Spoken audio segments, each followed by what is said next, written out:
Athena, an interactive musical mystery. Part 2. Why Screaming Lord Byron? Why do I refer to myself as Screaming Lord Byron? The answer to that question has everything to do with the quotation from Lord Byron that I ended the introduction to my musical mystery with. It is a quotation that David Bowie once told me perfectly illustrated what I have had to endure from the moment I began telling people about my musical mystery. The memory of hearing those words has stayed with me ever since that night. "'Tis strange, but true, for truth is always strange, stranger than fiction, if it could be told." Once you begin your own investigation into this mystery, you may discover just how close to the mark those words really are.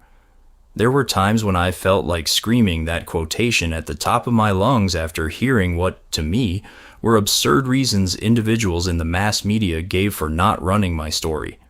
What surprised me most was that the media, the public, and even the judicial system often responded to my mystery in similar ways.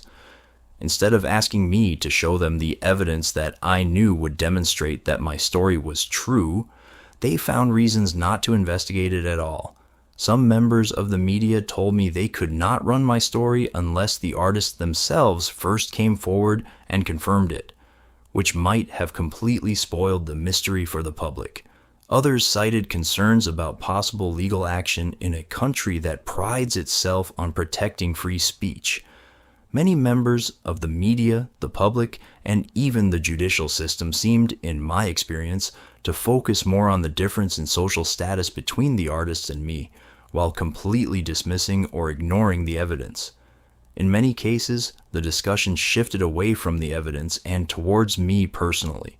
My mental health was questioned by people asking whether I was drunk, on drugs, or possibly even mentally ill. Those reactions all stemmed from a story that, to many people, sounded like one of those "I'll believe it when I see it" situations. Yet that was the one thing they seemed unwilling to do.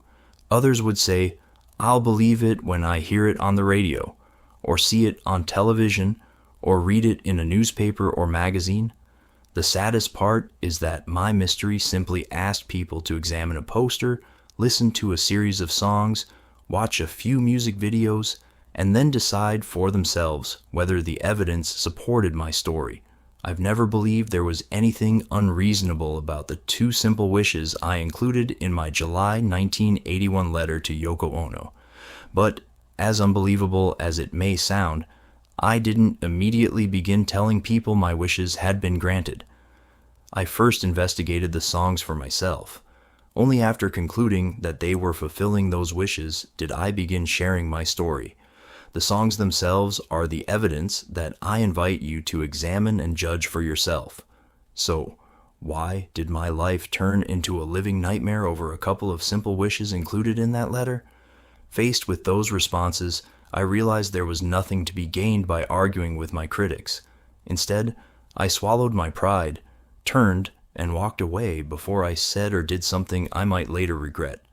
Had I responded in anger, I would have undermined the very message of peace I hoped my mystery would promote.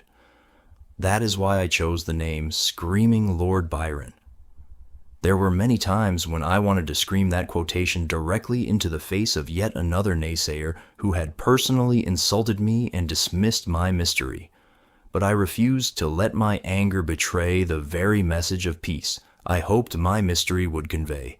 After all, if you have never heard my story being told, perhaps it is because, to all too many people, hearing my truthful story does indeed sound stranger than fiction. The mystery continues. Coming next, Part 3, your investigation begins here,